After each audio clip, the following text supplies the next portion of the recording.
말씀은 내 인생의 빛입니다. 주의 말씀은 내 삶을 변화시킵니다.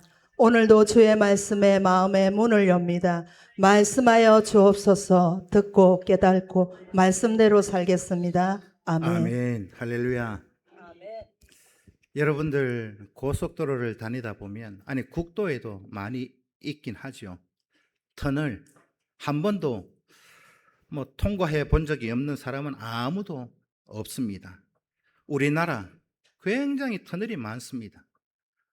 저 바다 밑에도 해저 터널까지 뚫어놨습니다. 터널이 왜 이렇게 많을까요? 반대로 말씀을 드리면 산이 그만큼 많다는 말입니다. 우리나라 산지 국토의 70%가 산악으로 되어져 있습니다. 왜 이렇게 많은 터널을 만들어 놓았을까요?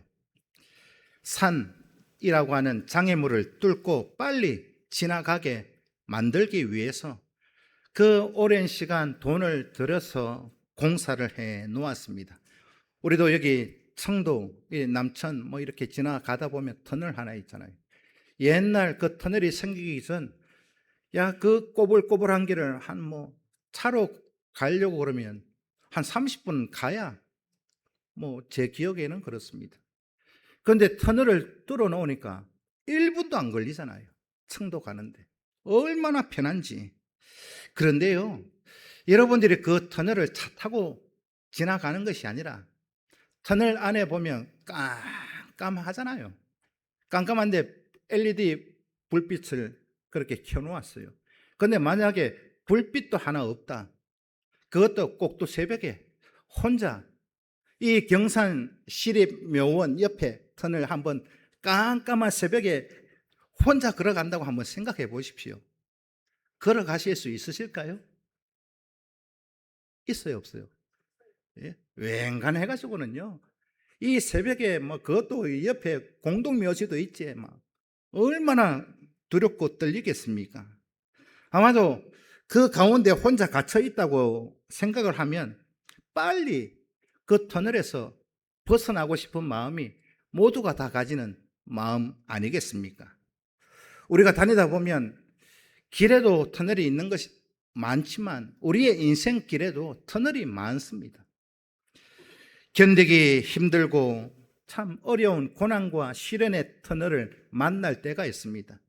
지금 터널 속에 깜깜한 그 가운데 혹 계시는 분이 있는지 모르겠습니다만, 오늘 본문에서는 요셉, 이 인물도 길고 긴 인생의 터널을 지나가고 있는 내용이 오늘 본문의 말씀입니다. 요셉의 인생 다 잘 아시는 것처럼 보면 하나의 터널을 지냈는가 싶더니 또 다른 터널이 시작되고 있다는 것입니다. 오늘 본문 7절에서 18절까지의 말씀을 보면 우리 성도님들 다 잘 아시는 내용일 거예요. 참 보디발의 아내에게 모함에 빠져 있는 요셉이 기록되어져 있습니다. 용모가 빼어난 요셉, 제가 볼 때는 참 생긴 것도 잘생겼고 용모가 빼어났다. 아마 그 빼어난 용모 때문에 이런 유혹을 받았지 않았을까 싶습니다. 이런 요셉을 보면서 보디발의 아내는 종인 요셉을 마음에 둡니다. 그리고는 그 보디발의 아내가 이 종 요셉을 불러요. 그리고 자신과 동침하자 유혹합니다. 이 유혹 앞에서 이 요셉은 두 가지 이유를 근거로 해서 유혹을 거절했습니다. 첫째는 주인 보디발의 관계에서 나는 그렇게 할 수 없다라는 것이 오늘 본문 서두에 기록되어져 있습니다. 이게 첫 번째 이유였지요. 오늘 본문에 보면 이 보디발은 집안의 모든 소유를 다 요셉에게 위탁했다, 맡겼다라고 기록해 놓았습니다. 모든 것은 다 관리할 수 있도록 맡겼는데 단 한 가지, 누구요? 아내만큼은 맡기지 않았습니다. 그 맡긴다는 것 자체도 이상한 거 아니겠습니까? 자신의 영역, 어찌 보면 벗어난 것이기 때문에 주인이 나한테는 당신 부인 나한테 맡기지 않았다. 나한테 그런 권한이 없다. 어떤 권한도 주인이 주지 않았기 때문에 그거 거절하는 게 맞다. 그렇게 얘기했습니다. 우리가 살아가다 보면 자기가 맡은 영역에서 벗어나는 일들이 뉴스를 통해서 많이 봅니다. 자신이 맡은 영역에서 벗어나서 무슨 일을 하면 직권남용, 그래서 붙들려 갑니다. 또 자기가 맡은 영역에서 벗어난 돈을 사용하면 공금, 횡령, 그래서 잡아갑니다. 두 번째는, 첫째는 이 주인 보디발과의 관계에서 할 수 없는 이유 두 가지를 말하고 있고, 또 크게 두 번째 하나님과의 관계, 이걸 말하면서 할 수 없음을 그렇게 기록해 놓았습니다. 오늘 본문 창세기 39장 9절 말씀을 읽습니다. 시작. 이 집에는 나보다 큰 이가 없으며 주인이 아무것도 내게 금하지 아니하였어도 금한 것은 당신뿐이니 당신은 그의 아내임이라. 그런즉 내가 어찌 이 큰 악을 행하여 하나님께 죄를 지으리이까. 아멘. 아멘. 첫째는 주인, 그 사랑과의 관계 때문에 이 유혹을 거절했고, 오늘 9절에서는 하나님과의 관계, 이걸 말하면서 거절하고 있다는 거죠. 우리도 살아가면서 어떤 직장에서 어떤 직책을 가지고 살아가든지 간에 우리는 항상 이 두 가지 앞에서 주어진 역할과 사명을 잘 감당하실 수 있기를 축복합니다. 첫째는 사람들에 대한 역할과 사명입니다. 그래서 성경에 보면 그렇게 자세하게 디테일하게 얘기하고 있잖아요. 아내들아, 남편들아, 자녀들아, 부모들아, 상전들아, 꼭꼭 집어가면서 이렇게 명문화 시켜놓은 이유는 무엇일까요? 결국 사랑과의 관계 속에서 믿음을 가진 성도로서의 삶의 그런 마땅한 역할, 사명을 잘 감당하여야 한다는 것을 말씀하고 있습니다. 두 번째는 하나님을 향한 나의 그 역할, 사명, 그거 잘 하셔야 합니다.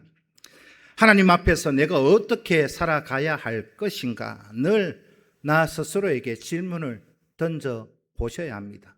내가 어떤 일, 무슨 일을 하든지 이거 하나님이 보시기, 하나님이 어떻게 판단하실 건가를 생각하셔야 합니다.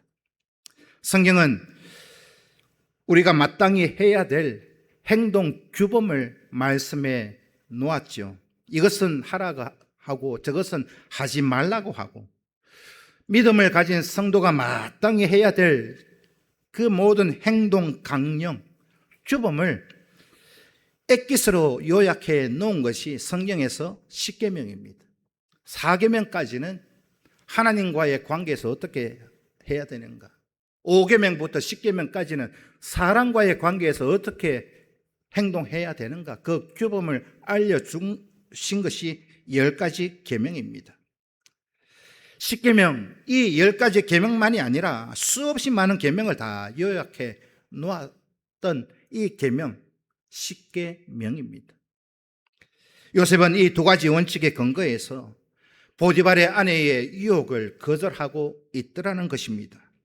요셉, 이 보디발의 아내 끈질긴 유혹을 어떻게 뿌리쳤습니까? 여러분 한번 생각해 보십시오. 어떤 유혹 한 번도 경험해 보신 적이 없다, 그 거짓말 아니겠습니까? 유혹의 종류는 다를 수 있습니다. 어떤 유혹이든지 유혹이라고 하는 것은 끈질겨요. 참 정말 끈질깁니다. 한 번 거절하고 두 번 거절한다고 유혹이 안 오는 게 아니더라는 것입니다. 한 번 거절하고 끊는다면 그걸 유혹이라고 말하지 않을 겁니다. 이 세상에 여러분 한번 생각해 보십시오.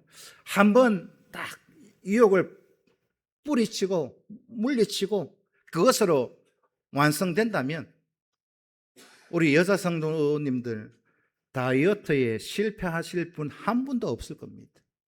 맞지요? 예? 이 세상에 뭐 참 그래요. 다이어트 얼마나 유혹거리가 많습니까? TV를 봐도 그렇고, 예?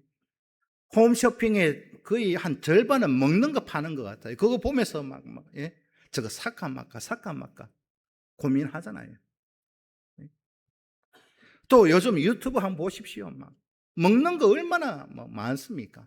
예? 여러분, 이 땅에 참 유혹거리가 많은데 이 요셉은 이 유혹을 두 가지 행동으로 피했어요. 두 가지 행동만 여러분들이 따라 하시면 유혹은 물리칠 수 있다는 겁니다. 첫째는 유혹이 온다. 일단은 무시해야 합니다. 무시하고 피하셔야 합니다. 오늘 본문 10절에 요셉이 그 말하는 것을 무시하고, 누가 말하는 거예요? 보디발의 아내가 말하는 거 무시하고 듣지 않았다. 그리고 같이 있지도 않았다. 그렇게 말하고 있습니다.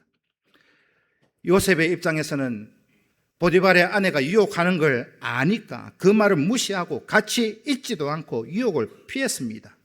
만약 예를 들면 그렇게 예를 들 수 있을 것 같아요. 술을 잘 마시던 사람이 우리 성도님들 가운데는 없겠습니다만은, 옛날 술 마셔보신 분들 한번 생각해 보십시오. 술을 끊었어요. 그러면 이 술을 끊고 술을 안 마시려고 하면 어떻게 해야 됩니까? 안 가보셨어요? 술자리는 피해야 됩니다. 술자리에 가서 안 마신다, 그거 정말 힘들지 않습니까? 그 자리를 피해야 되는 거. 오늘 이 요셉이 그 보디발의 아내의 유혹의 자리를 피하고 있습니다. 두 번째는 유혹을 뿌리치고 도망쳤어요. 손자병법에 보면 전쟁에서 이길 수 있는 36가지 계책을 적어 놓았습니다. 전쟁을 할 때 이 36가지 계책을 다 이것도 해보고 저것도 해보고, 그런데 계속 깨져요. 이기지를 못했습니다. 그래서 마지막 36개 계책이 뭐냐? 도망가는 겁니다. 그래서 우리가 살다 보면 36개 나라 그렇게 표현하잖아요. 그거 손자병법에 있는 겁니다. 모든 전쟁의 전략이 통하지 않을 때 도망치는 것이 상책이다. 그거 인정하십니까? 전쟁에서 이것저것 다 했는데 안 되면 어떻게 해야 돼요? 살려면 도망치는 그 길밖에는 없습니다. 어찌 보면 한쪽 면만 바라보면 이거 비겁하고 없어 보이잖아요. 도망치면. 그럴지라도 그게 최고의 상책인 줄로 믿습니다. 오늘 본문의 요셉, 이 도망치면서 얼마나 다급하게 도망쳤는가.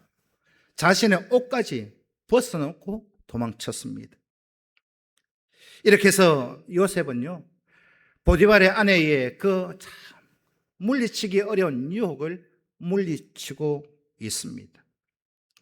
이 대목에서 오늘 구약의 요셉은 성공했어요. 유혹을 물리치는 데 성공했고, 또 창세기 3장에 보면 이 모든 지구상의 최초의 유혹을 뿌리치지 못한 한 여인이 나옵니다. 누굽니까? 하와입니다. 창세기 3장 6절 말씀을 읽습니다. 시작. 여자가 그 나무를 본즉 먹음직도 하고 보암직도 하고 지혜롭게 할 만큼 탐스럽기도 한 나무인지라. 여자가 그 열매를 따먹고 자기와 함께 있는 남편에게도 주매 그도 먹은지라. 아멘. 하와가 마귀의 유혹에 넘어간 이유가 이 창세기 3장 6절에 그대로 설명해 주고 있습니다. 하와는 유혹을 받으면서 그 자리를 피하지 않았습니다. 피하는 게 뭐예요? 그 자리에 맨날 돌면서 맴돌고 있더라는 거죠. 그러니까 유혹에 넘어갔습니다. 예를 들면 그런 거죠. 요즘 청년들 많이 보는 먹방이 있습니다. 먹방 아세요? 예? 먹는 거, 음식 먹는 거, 방송하는 걸 줄여서 먹방이라고 합니다. 음식을 먹으면서 돈을 한 달에 몇 억씩 벌어요. 여러분, 그 먹방을 보면서 다이어트에 성공한다. 있을 수 없는 말입니다. 예? 요셉 어떤 면에서 보면 일단은 유혹을 피했어요. 요셉에게 거절당했던 이 보디발의 아내 입장을 한번 또 생각해 보셔야 합니다. 그런 분들이 한 번도 안 계실 거지만 여러분들이 보디발의 아내라고 한번 생각해 보십시오. 예? 동침하자 유혹했는데 그것도 종 따위가 옛날 우리 조선시대대로 말하면 안방 마님이 시키는데 종이 도망쳐 버렸어요. 그거 그냥 내버려 두겠습니까? 자신의 특권적 지위를 이용해서 요셉이 버려두고 갔던 그 옷을 정금물로 삼아서 그 집안 사람들을 다 불러놓고 180도 다른 말을 합니다. 요셉이 나를 겁탈하려고 그러다가 내가 소리 치니까 옷을 벗다가 옷도 벗어놓고 도망갔다. 모함하고 있습니다. 또 남편이 퇴근해서 오니까 남편에게까지도 모함을 하고 있습니다. 다르게 표현하면 자신의 잘못을 요셉에게 뒤집어 씌우고 있다는 것이요. 이런 상황에서 요셉의 상황을 요셉 스스로가 그 당시에 변호사가 있는 것도 아니고 CCTV가 있는 것도 아니고 정인이 있는 것도 아니고 요셉의 편을 들어줄 사람은 아무도 없었습니다. 그러니까 이 보디발의 아내 입장에서는 완전 범죄를 이룬 겁니다.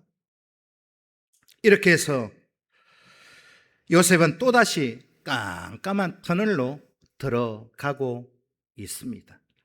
노예로 팔려왔던 그 요셉, 이제는 고난의 터널이 끝나는가 싶더니 더 깜깜한, 더 어두운, 더 긴 터널에 지금 들어와 있다는 것입니다.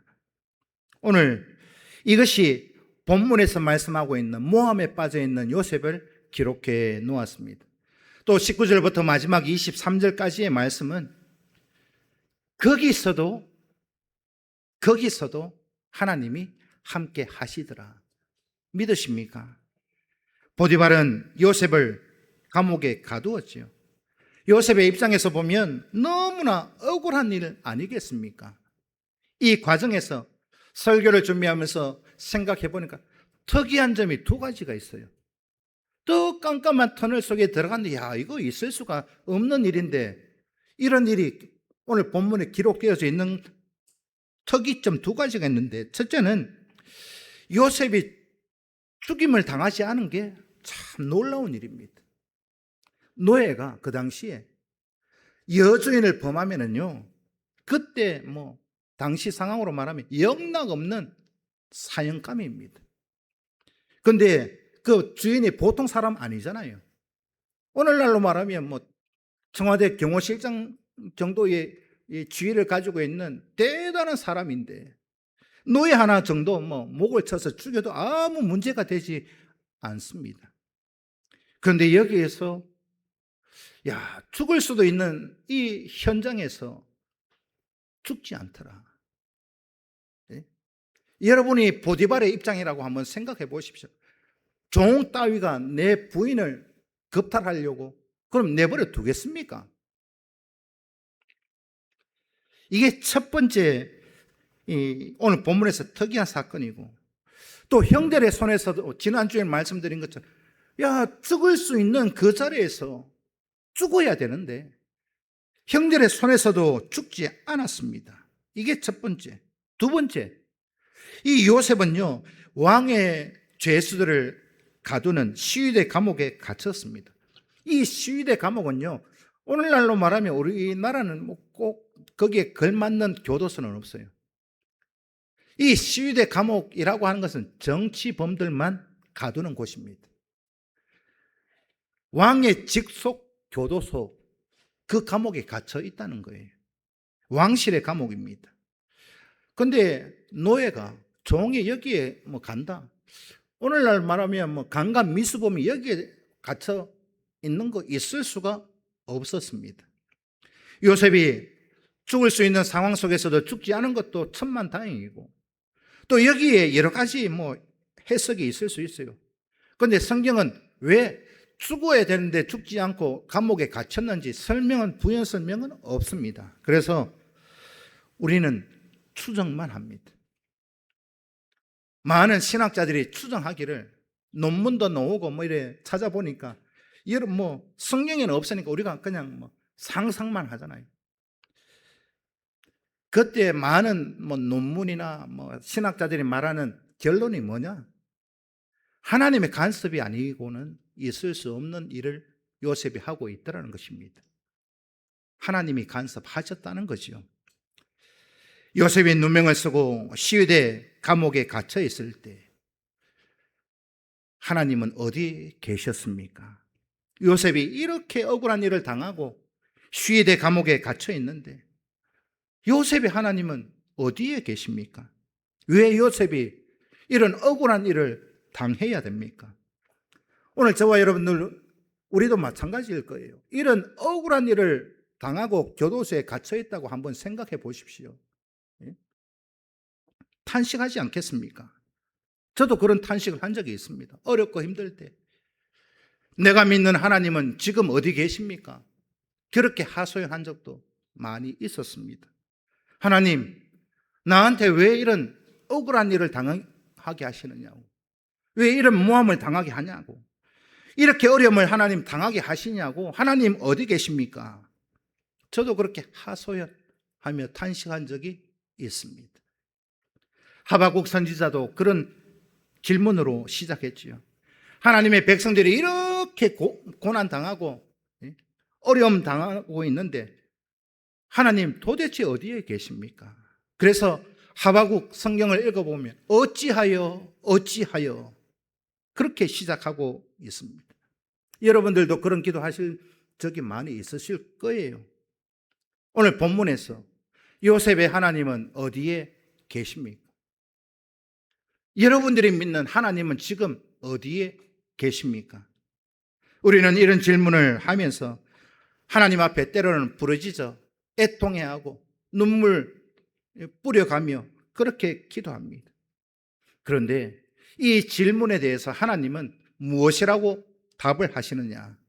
오늘 창세기 39장 20절, 21절 말씀을 읽습니다. 시작. 이에 요셉의 주인이 그를 잡아 옥에 가두니 그 옥은 왕의 제수를 가두는 곳이었더라.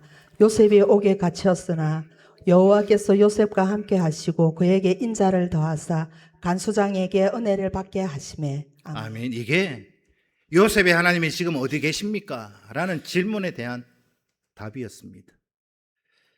억울한 일을 당하고 고난 당할 때 하나님 뭐라 하셨어요? 나도 너와 함께 있다. 아멘 좀 해보세요. 나도 너와 함께 있다. 요셉만 감옥에 보낸 게 아니었습니다. 하나님도 그 감옥 안에 같이 들어가셨다. 그렇게 말씀하고 있습니다.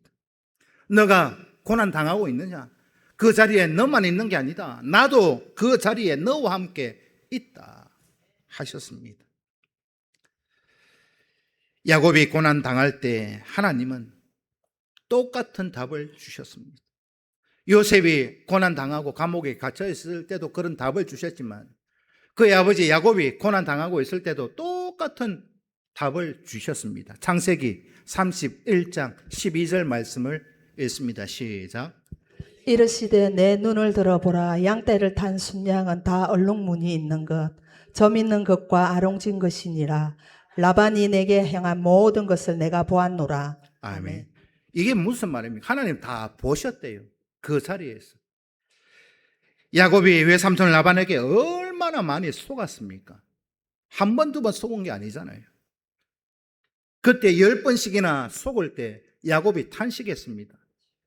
내가 믿는 하나님은 어디에 계십니까? 그때 하나님의 답변은 라반이 네게 행한 모든 것을 내가 보았노라. 내가 다 봤다. 10번이나 속는 거 하나님이 다 보셨습니다. 결국은 어떻게 되었어요? 하나님께서 다 채워 회복시켜 주셨습니다. 믿으십니까?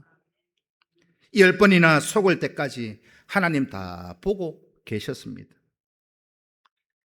이렇게 또 말씀을 드리면 그런 마음, 그런 생각을 가지시는 분들 있으실 거예요. 저도 그랬으니까.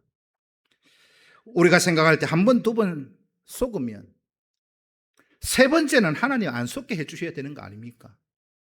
맞죠? 한 번, 두 번 이런 고난 당하면 세 번째부터는 하나님 지켜주시고 인도하시고 이런 고난이 없게 해주셔야 되는 거 아니냐고 그렇게 기도해 보신 적이 있으실 것입니다. 근데 하나님은 10번이나 속는 거 다 보고 계셨습니다. 어떻게 보면 그 10번이나 속는 과정 속에서 하나님께서 이 야곱을 연단시켜서 마지막에는 다 회복시켜 주고 하나님께서 다 채워주시더라. 그걸 성경은 뭐라고 말하느냐? 임마누엘이라고 말합니다. 하나님이 함께 하십니다. 믿으십니까? 내가 고난 당하는 그 자리에 하나님도 거기 계십니다.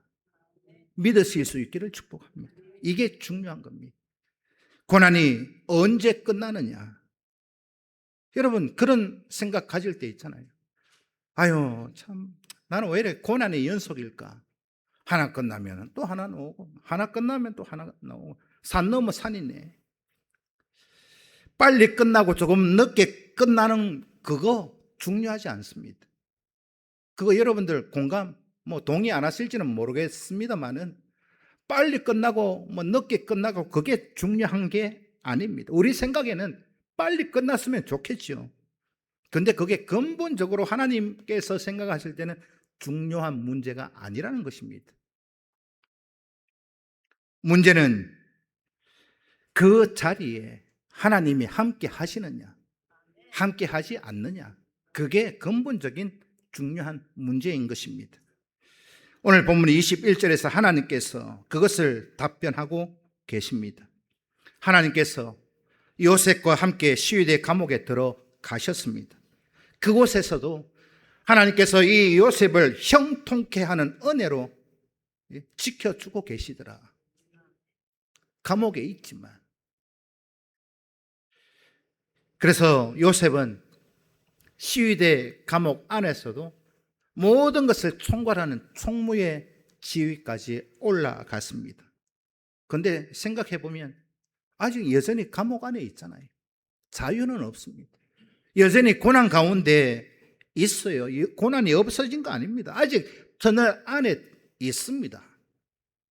고난을 겪고 있는 중인데 그 터널 안, 그 당하는 고난 그 시간에도 하나님은 함께 하셨습니다.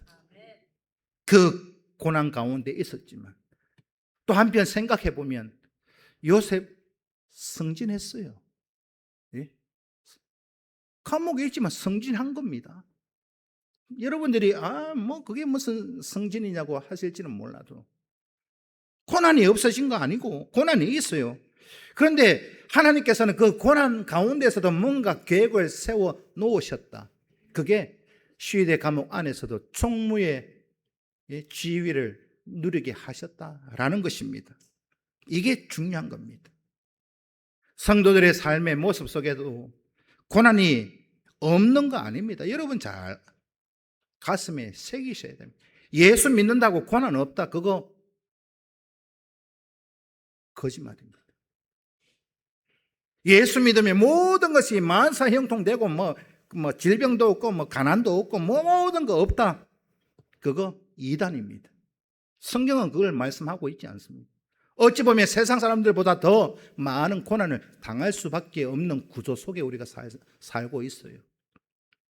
그런데 그 고난 안에서도 하나님의 뭔가 세우신 계획은 이루어지고 있다는 사실을 오늘 본문이 말씀해 주고 있습니다. 이게 중요한 겁니다. 성도의 삶에 고난이 없는 거 아닙니다. 고난이 분명히 있습니다. 아니, 예수 안 믿는 사람들보다 더 많은 고난을 당할 수 있고 더 커질 수도 있습니다.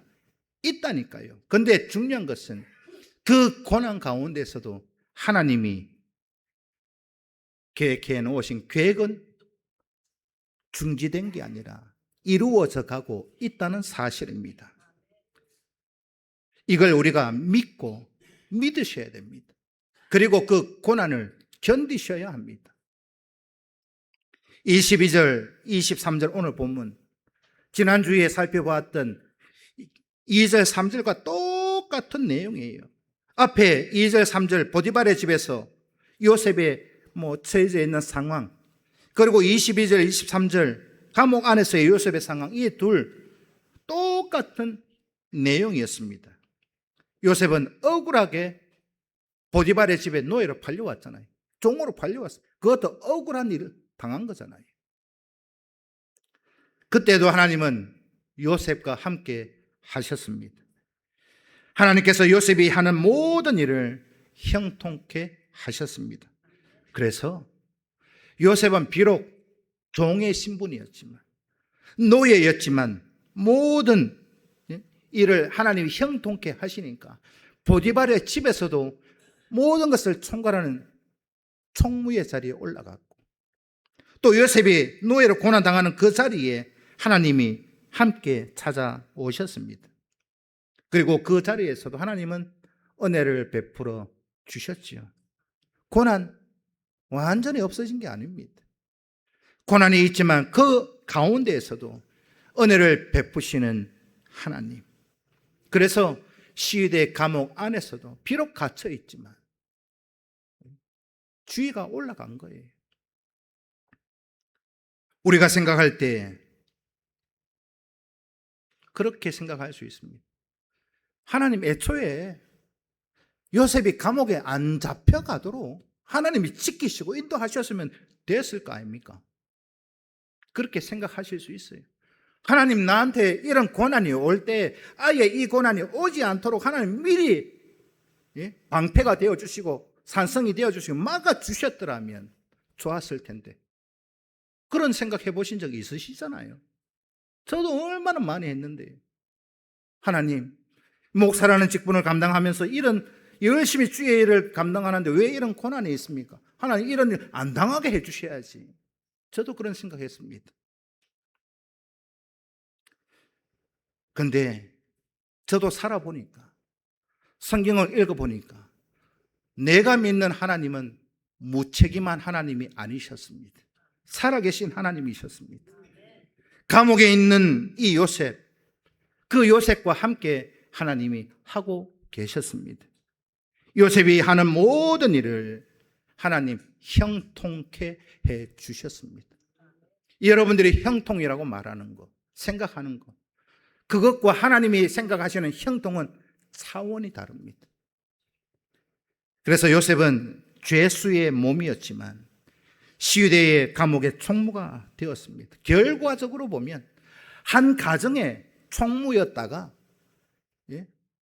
그 정치범들만 가두는 시위대 감옥 그 안에 얼마나 직급이 높은, 오늘날로 말하면 공무원 급수가 1급, 2급 되는 사람들만 거기 다 가두는 곳에 종이 갇혀 있어요. 또 거기에서 총무까지 합니다. 얼마나 높은 사람들과 인맥 관계가 이루어지고 있겠는가라는 것입니다. 최고의 참 그런, 어찌 보면 그 감옥에 있을 수도 없는 그 자리에, 또 있었어도 안 되는 그 교도소에 하나님이 요셉을 모든 걸 총괄하는 총무로 승진시켜 주셨습니다. 요셉, 견디기 힘든 고난의 터널을 지금 계속 통과하고 있는 중입니다. 여전히 고난 가운데 있어요. 그렇지만 하나님의 계획은 요셉을 통치자로 세우겠다. 통치자의 꿈을 향하여 고속으로 승진했습니다. 한 집안의 총무에서 얼마나 높은 자리에까지 승진하게 되었습니까?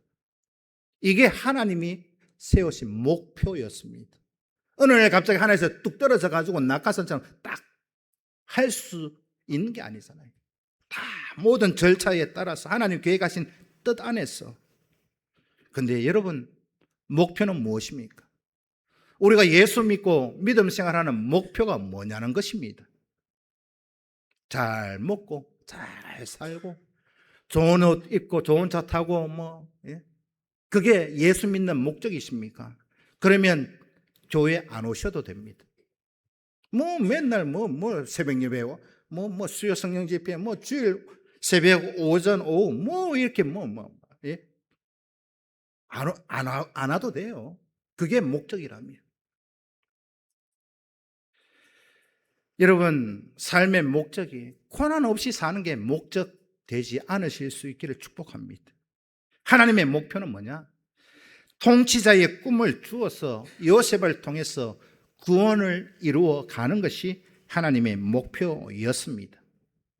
그 목표를 이루어 가는 그 길 가운데 때로는 고난의 여정을 통해서 하나님은 요셉을 훈련시키고 또 하나님은 훈련시키고 단련시켜 가고 있다라는 것입니다. 중요한 것은 그 자리에 하나님이 하시더라.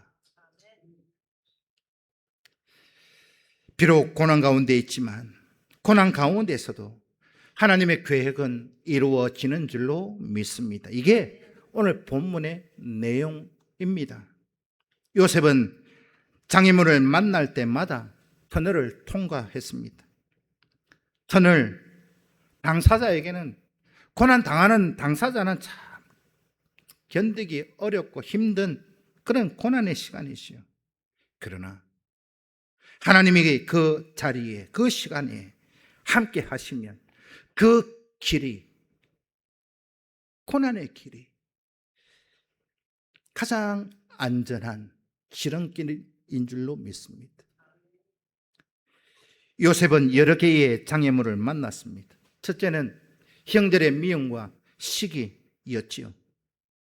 하나님은 요셉을 애굽의 노예로 팔려가게 했습니다. 애초에 하나님이 이런 일 안 당하게 하셨으면 될 텐데 당하게 하셨어요. 형들이 요셉을 미워하고 시기하고 죽이려 할 때에 그 장애물을 어떻게 요셉이 통과했습니까? 하나님께서요, 지난주 말씀드렸죠. 요셉에게 있어서 가장 안전하지 않은 장소가 가정이었습니다. 그 가정에서 하나님 속 빼가지고 요셉만 딱 옮겨버렸어요. 그 가정에 있다가는 안 되겠다 싶어서 하나님이 옮겼어요. 그것도 또 좋은 곳으로 옮겨놓으면 좋을 텐데 종으로 옮겨놓았어요. 요셉에게 참 얼마나 힘든 고난의 길이었습니까? 그런데 그 종으로 팔려가는 그 길이 하나님이 세우신 그 꿈을 이루기 위한 하나님이 뚫어놓은 터널이었습니다. 가장 빠른 길이었습니다. 두 번째 장애물은 오늘 본문의 보디발의 아내의 유혹이었죠. 설교 서두에 요셉이 이런 유혹을 받았던 게 뭐 때문이라고요? 저처럼 잘생겨가지고 용모가 빼어나고 젊고 똑똑한 것이 요셉의 문제였습니다. 그러니까 유혹거리가 막 오잖아요. 그래서 하나님은 또 이 유혹에 받을 만한 모든 안전 장치로 감옥에 가다 놨어요. 어떤 의미인지 아십니까? 감옥 안에서는 유혹 받을 게 없어요. 예? 그렇지 않겠습니까? 암만 잘생기고 똑똑하고 젊고 아무 문제가 되지 않는 거예요. 그 감옥 안에서는. 요셉은 또다시 견디기 힘든 고난의 시간이었을 거예요. 맞습니다. 그러나 이것은 요셉을 통치자의 자리에 세우시기 위한 하나님의 터널이었습니다. 다르게 표현하면 가장 빠른 길이었습니다. 하나님이 함께 하시면 그곳이 곧 축복의 자리인 줄로 믿으실 수 있기를 축복합니다. 그곳이 노예의 자리든 죄수의 자리든 겉으로 보기는 고난의 자리이지만 그거 하나님이 함께 하시면 그것이 곧 축복의 자리인 줄로 믿습니다. 하나님이 함께 하시면 그 사람이 형통한 사람이 되는 줄로 믿습니다. 하나님이 함께 하시면 그곳이 축복의 자리가 되는 줄로 믿으실 수 있기를 축복합니다. 창세기 39장 2절 3절 말씀을 읽습니다. 시작. 여호와께서 요셉과 함께 하심으로 그가 형통한 자가 되어 그의 주인 애굽 사람의 집에 있으니 그의 주인이 여호와께서 그와 함께 하심을 보며 또 여호와께서 그의 범사에 형통하게 하심을 보았더라. 아멘. 그의 범사에, 그라는 이름에 여러분들의 이름을 넣어서 누구누구 땡땡 홍길동이 하는 모든 범사에 형통하게 하심을 보실 수 있기를 축복합니다. 창세기 39장 21절 23절을 읽습니다. 시작. 여호와께서 요셉과 함께 하시고 그에게 인자를 더하사 간수장에게 은혜를 받게 하시매 간수장이 옥중 제수를 다 요셉의 손에 맡김으로 그 제반 사물을 요셉이 처리하고 간수장은 그의 손에 맡긴 것을 무엇이든지 살펴보지 아니하였으니 이는 여호와께서 요셉과 함께 하심이라. 여호와께서 그를 범사에 형통하게 하셨더라. 아멘. 믿으십니까? 이 믿음만 잘 간직하실 수 있기를 바랍니다. 어떤 고난 가운데 있습니까? 긴 터널 속에, 앞이 보이지 않는 깜깜한 터널 속에 지금 주저앉아 있습니까? 그 자리에 나 혼자가 아닙니다. 하나님이 함께 하시니까 요셉이 어떻게 되었어요? 형통한 자가 되었습니다. 우리 모두가 언제 어디 무슨 일을 할지라도 하나님이 함께 하시는 형통한 자가 되실 수 있기를 축복합니다. 무엇이 중요한 건가? 무엇이 여러분 첫 번째 순위에 올라가 있습니까? 고난 없는 거요? 이 땅에 뭐 등 따시고 배부르게 사는 거요? 그게 다가 아닙니다. 고난이 있지만, 그러나 그 고난 가운데 하나님이 함께 하시니까 이 긴 터널을 뚫고 나오니까 결국은 형통한 자의 자리에 서게 되었더라. 그것을 오늘 본문이 말씀하고 있습니다. 정말로 눈에 보이는 거, 자잘구리한 거, 그것 때문에 해딱배딱 하지 마시고. 이게 문제입니다. 너무 눈에 보이는 것 때문에 해딱배딱 합니다.